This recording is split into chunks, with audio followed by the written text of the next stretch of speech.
मालती, तुम घर का काम खत्म करके एक बार इस तरफ आकर बैठो।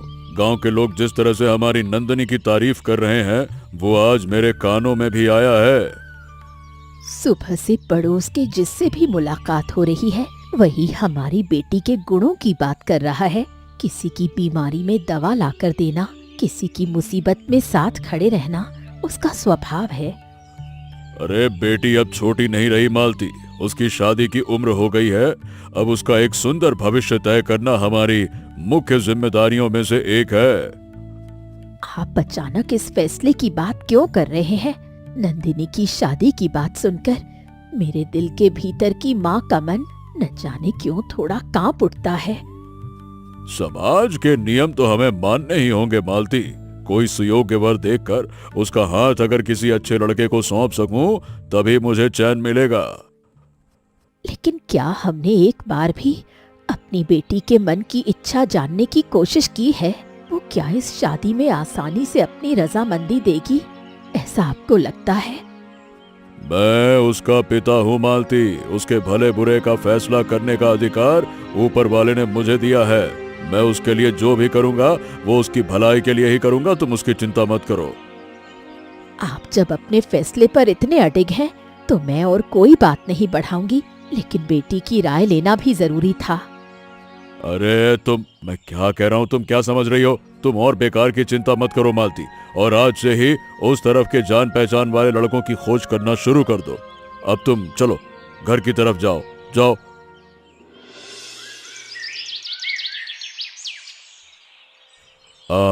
नंदिनी बेटी, तुम खिड़की के पास अकेली खड़ी होकर क्या देख रही हो? तुम्हारे साथ मुझे एक जरूरी विषय पर गंभीर चर्चा करनी है बेटा। पापा, आप कमरे के अंदर आइए और इस लकड़ी की कुर्सी पर बैठिए। आपका चेहरा आज बहुत गंभीर लग रहा है। कोई खास परेशानी हुई है क्या? आहा, कोई परेशानी नहीं है नंदिनी। बेटा, तुम्हारी शादी की उम्र हो गई है, इसीलिए मैं और तुम्हारी माँ मिलकर तुम्हारे लिए एक योग्य वर की तलाश कर रहे हैं। पापा, आप अचानक इस शादी की बात क्यों कर रहे हैं? मैं तो अभी इस मिट्टी के घर और गांव के लोगों की सेवा करके ही अपनी जिंदगी बिताना चाहती हूँ। अब देखो बेटा, समाज के नियम तो कभी भी तोड़े नहीं जा सकते। बेटी, एक योग्य इंसान के हाथों में तुम्हारे जीवन का भार सौंपना ये मेरा परम कर्तव्य है। पापा, आप अगर इजाजत दें तो मैं अपने मन की एक गुप्त सच्चाई आज आपसे कहना चाहती हूँ। ऐसी क्या गुप्त बात है बेटी? तुम बिना किसी झिझक के सारी सच्चाई मेरे सामने खुलकर कहो। मैं तुम्हारी हर बात को ध्यान से सुनूंगा। पापा, मेरी जिंदगी में एक इंसान है, उसका नाम अरुण है। मैंने उन्हें ही अपने जीवन का एकमात्र जीवन साथी मन ही मन स्वीकार किया है। ओहो, ये तुम कैसी बातें कर रही हो नंदिनी? कौन है वो? क्या करता है? उसके खानदान की पहचान क्या है, बताओ। अरे, राय परिवार की बेटी के साथ क्या उसकी मर्यादा मेल खाएगी? अरुण बेटा, तुम तो उस तरफ का कीचड़ पानी पार करके मेरे घर के आंगन में आ पहुंचे। जरा अपने घर परिवार का परिचय तो दो। चाचा जी, मैं एक साधारण परिवार की संतान हूँ। शहर में मामूली सा एक छोटा सा काम करके किसी तरह से अपने मुताबिक अपनी जिंदगी गुजारता हूँ। मेरी इकलौती बेटी नंदिनी ने खुद अपने मुंह से तुम्हारा नाम मेरे सामने जाहिर किया है अरुण, तो तुमने उसके भविष्य के लिए क्या सोचा है? चाचा जी, मैं गरीब इंसान हो सकता हूँ, लेकिन मेरे मन के भीतर कोई छल कपट नहीं है। मैं मेहनत करके जीना पसंद करता हूँ। सिर्फ कड़ी मेहनत से ही तो एक लड़की की पूरी जिंदगी का सुख और सुरक्षा नहीं खरीदा जा सकता है ना अरुण बेटा। गृहस्थी का खर्च बहुत कठिन चीज है। हाँ, मैं कभी भी नंदिनी को किसी तकलीफ का सामना नहीं करने दूंगा चाचा जी, ये मेरा वादा है। अपनी सामर्थ्य के अनुसार मैं उसे अपनी सर्वोच्च मर्यादा देकर संभाल कर रखूंगा। तुम्हारी जुबान की ये विनम्र बातें सुनकर मेरे खुद के मन के भीतर भी एक बड़ा द्वंद्व पैदा हो रहा है अरुण बेटा। सुखी रखना बहुत मुश्किल है। मैं कोई बड़ी बात नहीं कहूंगा चाचा जी। आप अगर मेरी इस सरल सच्चाई पर थोड़ा सा भरोसा रखें तो मैं धन्य हो जाऊंगा। भरोसे की परीक्षा तो वक्त ही लेगा अरुण। तुम अभी उस तरफ बरामदे की छांव में जाकर थोड़ा बैठो, मुझे अपने तरीके से थोड़ा सोचने दो। नंदिनी, तुम्हारे पापा से आज सुबह मेरी हर विषय पर बात हुई। उनके मन के भीतर का कठोर रूप मैंने अपनी आंखों से देखा है। अरुण, पापा ने तुम्हें देखने के बाद क्या कहा? क्या वो हमारे इस रिश्ते के बारे में जानने के बाद बहुत ज्यादा नाराज हो गए हैं? नहीं नहीं नहीं नंदिनी, वो नाराज नहीं हुए, लेकिन क्या है ना कि उनके खानदान की मर्यादा और तुम्हारे भविष्य की चिंता उन्हें बहुत ज्यादा सोच में डाल रही है भाई। मतलब कोई भी पिता ये सब तो सोचेगा। मैं तो जानती थी कि पापा आसानी से इस बात पर अपनी रजामंदी नहीं देंगे। उनकी इस जिद की वजह से हमारी राह बहुत मुश्किल हो गई है। देखो, हमने तो कोई अन्याय या अपराध नहीं किया है नंदिनी, फिर क्यों उनके इस जाने पहचाने चेहरे के सामने खड़े होकर हम इतना गुनहगार महसूस कर रहे हैं, बताओ। तुम चिंता मत करो अरुण, मैं पापा को छोड़कर कहीं नहीं जाऊंगी, लेकिन उनकी अनुमति के बिना इस घर को छोड़ भी नहीं पाऊंगी। मैं कभी भी तुम्हें अपने परिवार के खिलाफ जाने के लिए मजबूर नहीं करूंगा नंदिनी। रिश्ता कभी जबरदस्ती हासिल नहीं किया जा सकता। हालात चाहे जो भी हों, हम दोनों अपने मन का धीरज नहीं खोएंगे। वक्त आने पर पापा जरूर हमारे सच्चे लगाव को समझ पाएंगे। हाँ हाँ, चलो अब और बेकार वक्त जाया ना करके धीरे धीरे घर की तरफ रवाना होते हैं। चारों तरफ बादलों की गरज बढ़ रही है। चलो चलते हैं।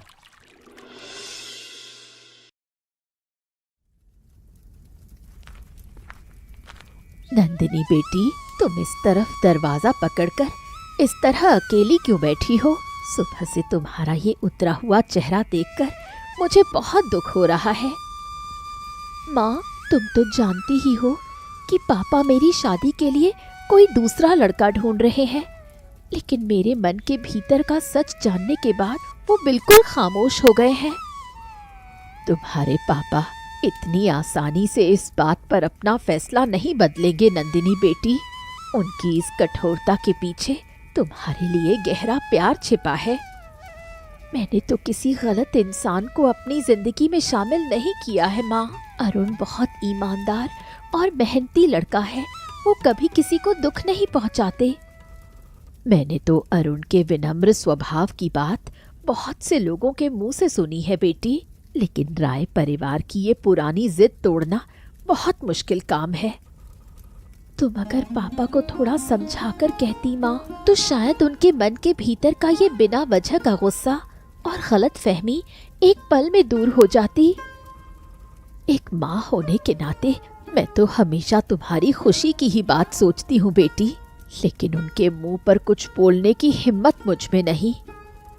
अपनी किस्मत को मैंने ऊपर वाले के हाथ में सौंप दिया है माँ, लेकिन अपनी जिंदगी में अरुण को अपने दिल से निकालना मेरे लिए बहुत मुश्किल है। अरे हरनाथ, अरे भाई, सुबह से तुम्हारा ये चिंतित चेहरा देखकर खुद मेरे मन के भीतर न जाने कैसा एक अनजाना सा शक पैदा हो रहा है। अरे भाई, कोई खास परेशानी हुई है क्या? अरे शशांक, बात यह है कि मेरी इकलौती बेटी नंदिनी ने खुद अपने मुंह से अरुण का नाम मेरे सामने जाहिर किया है। अब ये बेमोल रिश्ता मैं भला मतलब कैसे मान लूं, बताओ कैसे? अरुण तो एक बहुत ही अच्छा और पढ़ा लिखा लड़का है हरनाथ। वो गरीब हो सकता है, लेकिन गांव के हर इंसान की मुसीबत में वो जिस तरह से दौड़ कर आता है, वो तो काबिले तारीफ है। अरे भाई, सिर्फ लोगों का भला करने से ही तो खानदान की इज्जत नहीं बचती है शशांक। अरे मेरी बेटी की पूरी जिंदगी के सुख और सुरक्षा की जिम्मेदारी कौन लेगा है? प्यार और जिम्मेदारी दोनों ही जिंदगी के परम सत्य हैं हरनाथ, लेकिन अपनी जिंदगी की वजह से बेटी के चेहरे की ये मासूम मुस्कान छीन लेना, बताओ क्या ये सही है? राय परिवार का एक बड़ा सामाजिक सम्मान है शशांक। मैं अचानक से किसी साधारण घर के लड़के के हाथ में नंदिनी को नहीं सौंप सकता। समाज आज है, कल नहीं हरनाथ, लेकिन औलाद के आंखों के आंसू जिंदगी भर एक पिता के कलेजे को बहुत ज्यादा जलाते हैं भाई। इस बारे में सोचो। अरे तुम अब मुझे ज्ञान दे रहे हो शशांक। अरे मेरी जगह तुम होते तब समझते कि एक जिम्मेदार पिता के मन के भीतर असल दर्द कितना गहरा होता है। अरे भाई, मैं तुम्हारा दोस्त ही हूं, इसीलिए अच्छी सलाह दे रहा हूं। अब बाकी का फैसला तो तुम्हें ही अपने दिमाग से ठंडे कूटनीतिक तरीके से लेना होगा। सोचो। अरुण, मैं अपना घर छोड़कर तुम्हारे साथ भाग नहीं पाऊंगी, लेकिन अपने मन से तुम्हारा ये सच्चा प्यार कभी निकाल भी नहीं पाऊंगी। क्या बात कर रही हो नंदिनी? मैं कभी भी तुम्हें अपने परिवार के खिलाफ जाने के लिए मजबूर नहीं करूंगा। रिश्ता कभी जबरदस्ती या दबाव डालकर हासिल नहीं किया जा सकता, समझो। पापा ने आज शशांक चाचा जी के साथ उस तरफ के कच्चे रास्ते पर चलने के दौरान भी हमारे इस रिश्ते को लेकर बहुत ज्यादा गुस्सा जाहिर किया है। राय परिवार के इस बड़े सामाजिक सम्मान के सामने मेरे जैसे साधारण गरीब लड़के की कोई कीमत नहीं है। ये बात मैं बहुत अच्छी तरह से जानता हूँ। सिर्फ पैसे रुपए से ही तो इंसानों की असली परख नहीं होती अरुण। तुम्हारी इस सरल सच्चाई को मैं अपनी जिंदगी में हमेशा बड़ा मानती हूँ। हालात अगर और भी ज्यादा मुश्किल हो जाए नंदिनी, तो क्या तुम अपने पापा का ये आदेश मानकर मुझे पूरी तरह से भूल जाने का फैसला कर लोगी? बताओ। ये तुम कैसी बातें कर रहे हो अरुण? अपनी जान रहते मैं किसी और का ख्याल मन में ला भी नहीं सकती। ऊपर वाला हमें रास्ता जरूर दिखाएगा। तुम्हारी जुबान से उम्मीदों की बातें सुनकर मेरे दिल के भीतर का सारा डर और मन की थकान एक पल में गायब हो जाती है। चलो आगे बढ़े, चलो। हाँ, आसमान जिस तरह काला होता जा रहा है, उसे देखते हुए अब और बेकार वक्त जाया ना करके चलो धीरे धीरे अपने घर की तरफ रवाना होते हैं। नंदिनी अपने मन की जिद पर अड़ी रहकर आज सुबह सुबह ही घर छोड़कर चली गई है। अब इस सुनसान कमरे के कोने में अकेले बैठे क्या सोच रहे हैं? मालती, राय परिवार की इकलौती बेटी होकर भी उसने अपने पिता का आदेश मानकर किस हिम्मत से इस मिट्टी के घर की चौखट पार करने का हौसला किया है? आपने उसे अपने मुंह से कठोर आदेश देकर घर से निकल जाने को कहा था। एक स्वाभिमानी बेटी और कितने दिनों तक ये अपमान बर्दाश्त करती? अरे मैं तो उसकी भलाई के लिए ही सुयोग्य वर की तलाश कर रहा था मालती। उसने अपनी इस नासमझ जिद की वजह से मेरे खानदान की बड़ी मर्यादा मिट्टी में मिला दी है। मुंह के इस झूठे गुस्से से आप और कितने दिनों तक अपने भीतर के इस बेबस पिता को छिपा कर रखेंगे? दिल चीर कर देखिए, आज वो कितना अकेला है। अरे जो औलाद अपने इस जन्म देने वाले के इस आखिरी उम्र का दर्द नहीं समझ सकी, उसके लिए आंसू बहाकर आज अब कोई फायदा नहीं मालती। फालतू की बात करती हो। मन के भीतर का ये झूठा अहंकार अब पूरी तरह से झाड़ फेंकिए। आप अब उस तरफ की खिड़कियों के कपाट अच्छी तरह बंद कर दीजिए और शांत होकर बैठिए। नंदिनी, ये पहाड़ी रास्ता बहुत फिसलन भरा और सीधा खड़ा है। चारों तरफ बादलों की गरज जिस तरह से बढ़ रही है, उसे देखते हुए हमें अपनी चलने की रफ्तार और बढ़ानी होगी भाई। अरुण, मैं अपनी थकान और पैरों के दर्द की बात बिल्कुल भूल चुकी हूँ। तुम्हारे साथ इस नई राह पर चलने में मेरे मन में कोई डर नहीं है। अरे हम तो एक कपड़े में इस अनजान पहाड़ पर आकर आसरा ढूंढ रहे हैं नंदिनी। जिंदगी की ये नई लड़ाई बहुत ज्यादा मुश्किल और लंबी हो सकती है। इंसानों में अगर एकता की ताकत और आपसी मेल जोल हो तो हर दुख को जीता जा सकता है। अरुण, मैं तुम्हारी तकलीफ के दिनों में हमेशा साथ खड़ी रहूंगी। राय परिवार का ये राजमहल छोड़कर तुम आज मेरे जैसे एक साधारण इंसान के साथ इस कीचड़ भरे रास्ते पर चल पड़ी हो, ये मेरी बड़ी खुशकिस्मती है। सिर्फ पैसे रुपए और बड़े घर का सुख तो इंसान के मन को असली शांति नहीं देता अरुण। तुम्हारी इसी सरल सच्चाई के बीच ही मेरी परम तृप्ति है। तुम उस तरफ की ऊंची ढलान की ओर एक बार देखो नंदिनी। जंगल के भीतर एक छोटा पुराना टूटा हुआ फूस का घर दिखाई दे रहा है भाई, देखो। हाँ अरुण, चलो हम और बेकार वक्त जाया ना करके उस सुरक्षित आश्रय की तरफ धीरे धीरे अपने कदम बढ़ा देते हैं। अरे अरे तुम जरा संभल कर कदम रखना नंदिनी। पहाड़ का ये कीचड़ भरा रास्ता बहुत फिसलन भरा है। शहर के जूते पहनकर पैदल चलना मुश्किल है। आराम से भाई। हाँ नंदिनी, इस घर की छत के बांस बहुत पुराने हो चुके हैं। देख रही हो ना कि किस तरह से छत से रिसकर बारिश का पानी फर्श पर आकर गिर रहा है। देखो। अरुण, फर्श की ये गीली मिट्टी मैं अपने हाथों से साफ कर दूंगी। घर की दीवारें टूटी हुई होने पर भी यहाँ हमें एक सुरक्षित आसरा तो मिल गया। तुम इस गीली मिट्टी पर थोड़ा दीवार से सटकर बैठो नंदिनी। चलो, मैं जंगल के किनारे से सूखी लकड़ी और कुछ टूटी हुई डालियां चुरा कर लाता हूँ। बाहर जिस तरह से आंधी तूफान शुरू हो गया है अरुण, उसे देखते हुए अकेले जंगल की तरफ जाना खतरनाक हो सकता है। तुम बल्कि इसी घर के कोने में रहो। अरे जंगल के भीतर से सूखी लकड़ी नहीं लाया तो हम रात को आग नहीं जला पाएंगे नंदिनी। ओ, इस कड़ाके की ठंड से बचने के लिए आग बहुत जरूरी है। तो फिर तुम संभल कर जाना अरुण। मैं तब तक घर के इस कोने की गीली मिट्टी को लकड़ी से खींचकर एक तरफ हटाकर समेट कर रख देती हूँ। मैं घर के लिए मजबूत बांस के खंभे भी ढूंढ लाऊंगा ताकि कल सुबह के वक्त इस टूटी छत को अच्छी तरह से और मजबूती से बांधा जा सके। अपना घर बनाने की इस तकलीफ के बीच भी मन के भीतर न जाने कैसी एक अनोखी और शांत खुशी छिपी हुई है अरुण। तकलीफ के बाद ही तो सुख का आनंद आता है नंदिनी। हम दोनों एक साथ रहे ना तो इस टूटी हुई झोपड़ी को भी एक दिन बेहद सुखी घोंसला बना देंगे। चक्रवर्ती जी, आप उस तरफ के निचले तालाब की ओर एक बार देखिए जरा।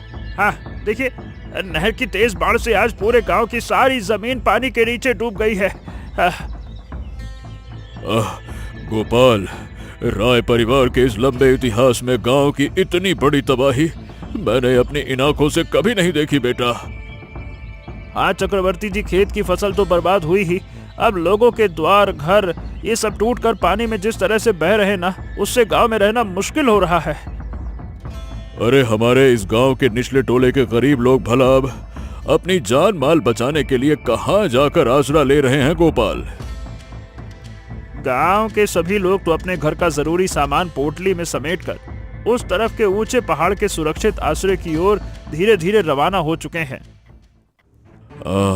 मेरे इस बड़े पक्के मकान के भीतर भी आज दोपहर के वक्त घुटने तक पानी आ गया है गोपाल। ऊपर वाले ने हमें बहुत कठिन परीक्षा में डाल दिया। अरे अब आप इस सुनसान घर के कोने में बैठकर बेकार का वक्त जाया मत कीजिए चक्रवर्ती जी। आप और चाची जी मिलकर फटाफट पहाड़ की तरफ चलिए चलिए। अपनी इस जानी पहचानी जन्मभूमि और घर बार को छोड़कर इस उम्र के आखिरी पड़ाव में अनजाने पहाड़ पर जाकर रहना बहुत ज्यादा तकलीफ दे और अपमानजनक है बेटा। जान से बढ़कर तो और कुछ भी नहीं है चक्रवर्ती जी। आप नाबारुण को साथ लेकर उस तरफ के ऊंचे बांध वाले रास्ते से जल्दी कदम बढ़ाइए। चलिए आइए आइए।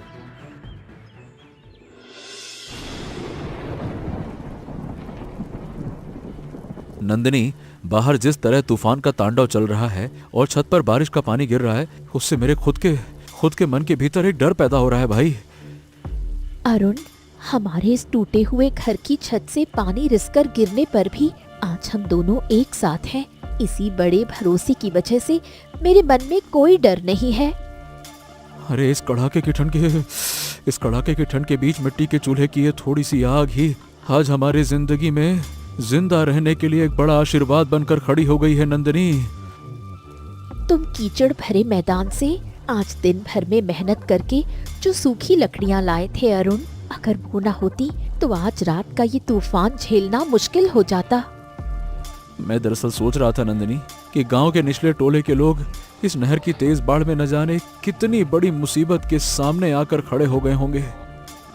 पापा के उस बड़े पक्के मकान की बात भी आज मुझे बार बार याद आ रही है अरुण। न जाने वो लोग इस आपदा के दिनों में कैसे हैं। चक्रवर्ती जी अनुभवी और समझदार इंसान है नंदिनी। उन्होंने जरूर गांव के सबको साथ लेकर किसी सुरक्षित ऊंचे स्थान पर शरण ली होगी। देखना, ऊपर वाले से बस यही दुआ करती हूँ कि गांव में किसी का कोई नुकसान ना हो, सब लोग एकजुट होकर सुरक्षित रहें। अरे अब तुम बेकार की चिंता करके अपना दिल छोटा मत करो नंदिनी। तुम बल्कि आग के पास आकर इस सूखी चादर को अच्छी तरह से अपने बदन में लपेट लो। मालती, चारों तरफ के इस घने अंधेरे और तेज हवा के थपेड़ों से मेरे इस बूढ़े शरीर की बची कुची ताकत भी जैसे पूरी तरह से खत्म होती जा रही है। आप अपने मन का धीरज किसी भी तरह मत खोइए। गांव के इतने सारे लोग जब इस पहाड़ी रास्ते पर आगे बढ़ रहे हैं तो हमें भी कोई अच्छा आसरा मिल ही जाएगा। अपनी इस जानी पहचानी जन्मभूमि और बड़े पक्के मकान के बाढ़ में बह जाने के बाद उम्र के इस आखिरी पड़ाव में बंजारों की तरह भटकना बहुत तकलीफदेह है। कुदरत की इस बड़ी आफत के सामने तो किसी का कोई बस नहीं है। अब सिर्फ अपनी जान बचाकर ऊपर वाले का नाम जपने के सिवा कोई चारा नहीं है। चारों तरफ की इन छोटी छोटी झोपड़ियों के भीतर भी देख रहा हूँ कि बाढ़ पीड़ित की भीड़ में तिल रखने की भी जरा सी भी जगह बाकी नहीं बची है मालती। आप संभल कर अपना कदम रखिए। पहाड़ का ये सीधा चढ़ाई वाला रास्ता बहुत फिसलन भरा है। हाथ की लाठी को जमीन पर थोड़ा मजबूती से टिका कर रखिए। पैरों के इस तेज दर्द से भी ज्यादा मेरे मन के भीतर का अकेलापन और दुख मुझे ज्यादा जला रहा है, बहुत ज्यादा मालती। इस विपदा में नंदिनी बेटी कहाँ होगी कौन जाने। हमारी बेटी का मनोबल बहुत ऊंचा है। उसने जरूर अरुण के साथ किसी न किसी तरह अपना सिर छुपाने के लिए कोई सुरक्षित ठिकाना ढूंढ लिया होगा। मैंने अपने मुंह की हठधर्मिता और जिद की वजह से उसे घर से निकालकर बहुत बड़ा गुनाह किया था मालती। आज इस घोर संकट में मुझे ये बहुत तेजी से एहसास हो रहा है। अरे हरनाथ, अरे तुम लोग अब और बेकार में कीचड़ पानी लांघते हुए इस अंधेरे के बीच पहाड़ के नीचे तरफ मत भटको। अरे उस तरफ की खड़ी ढलान की ओर थोड़ा देखो तो। अरे शशांक, इस भीषण आंधी बारिश और घने कोहरे के बीच उस दूर जंगल के भीतर अंधेरे कोने में एक छोटा सा दिया टिमटिमाते हुए जलता दिख तो रहा है, देखो। उस छोटी सी जर्जर झोपड़ी के भीतर से एक उम्मीद की किरण इस तबाही की रात में हमें रास्ता दिखाने के लिए ही जैसे जाग रही है। मेरा ये बेजान शरीर अब एक कदम भी आगे बढ़ाना नहीं चाह रहा शशांक। हम और बेकार का वक्त जाया ना करके उसी रोशनी की तरफ चलते हैं। तुम कोई चिंता मत करो हरनाथ। मैं अपने हाथ की इस लालटेन को थोड़ा ऊंचा उठाकर तुम दोनों को सावधानी से रास्ता दिखाते हुए ले चलता हूं। चलो।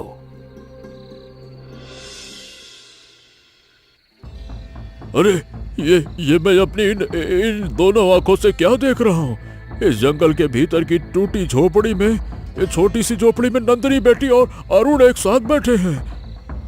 पापा, माँ, आप लोग इस भयानक तबाही की रात में कीचड़ पानी लांघते हुए हमारी इस जर्जर झोपड़ी के दरवाजे तक कैसे आ पहुंचे पापा? नंदिनी बेटी, गांव के निचले तालाब की बाढ़ में हमारा वो बड़ा पक्का मकान आज पूरी तरह पानी के नीचे डूब गया है। हम बिल्कुल बेबस हो गए हैं बेटी। अरे चूल्हे के पास इस सूखी लकड़ी की चौकी पर आकर फटाफट बैठ जाइए। अरे अरुण बेटा, मैंने तुम्हें एक दिन अपने घमंड में आकर बहुत ज्यादा जलील किया था और इस मुख्य दरवाजे से दुत्कार कर भगा दिया था। आज मैं शर्मिंदा हूँ बेटा, शर्मिंदा हूँ। अरे आप उस बीते वक्त की पुरानी गलतफहमियों की सारी बातों को पूरी तरह से अपने दिलो दिमाग से मिटा दीजिए चाचा जी। औलाद कभी अपने पिता से नाराज नहीं रहती है। आइए। फर्श की इस मिट्टी की आग आज आप लोगों को बहुत ज्यादा राहत देगी। राय परिवार की प्रतिष्ठा और सामाजिक सम्मान से भी बढ़कर इंसानों के भीतर का ये आपसी जुड़ाव कितना बड़ा सच है, आज मुझे यहाँ आकर समझ आया। मेरे दिल के भीतर इतने सालों से जमी हुई सारी तड़प और दर्द आज इस माँ बेटी के मिलाप के एहसास में एक पल में घुलकर साफ हो गए।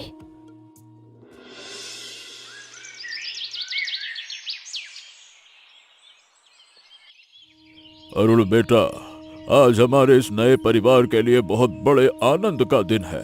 जंगल के चारों तरफ की हवा आज बहुत ज्यादा शांत और निर्मल लग रही है।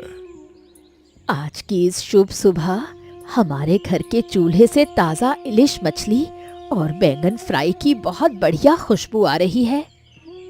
माँ, आज की इस खिली हुई धूप वाले दिन में हमारे खुद के हाथों से बनाए गए इस नए घर के बरामदे में बैठकर इलिश मछली और बैंगन फ्राई खाने का मजा ही कुछ अलग है। राय परिवार का पुराना अहंकार आज इस पहाड़ की सच्ची मिट्टी के लगाव में पूरी तरह से मिल गया है अरुण। इसी मिलाप के बीच ही असली परम सार्थकता है। हमारा ये छोटा सा टूटा हुआ घर आज अब सिर्फ एक मामूली झोपड़ी नहीं रहा, ये आज हमारी पूरी एकता का एक बहुत बड़ा और पवित्र प्रतीक बन गया। माँ, गर्मा गर्म चावल की थाली में ये क्रिस्पी इलिश मछली और बैंगन फ्राई हम गांव के बाकी लोगों की थाली में भी आज खुशी खुशी परोसेंगे। ये हुई ना राय परिवार की संस्कारी और योग्य बेटी जैसी दयालुता से भरी सच्ची बात नंदिनी बेटी। लोगों को अन्न खिलाने के बीच ही असल जिंदगी का परम सुख है। पापा, हम सब मिलकर अगर एक साथ हाथ बटाएं ना, तो इस पहाड़ की ढलान पर ही एक दिन एक नया और सुंदर समाज खड़ा कर सकते हैं। तुम दोनों का कल्याण हो। इस घर के हर कोने में हमेशा ऐसे ही गहरे प्यार की पवित्र रोशनी ताउम्र इसी तरह एकता के साथ जलती रहे।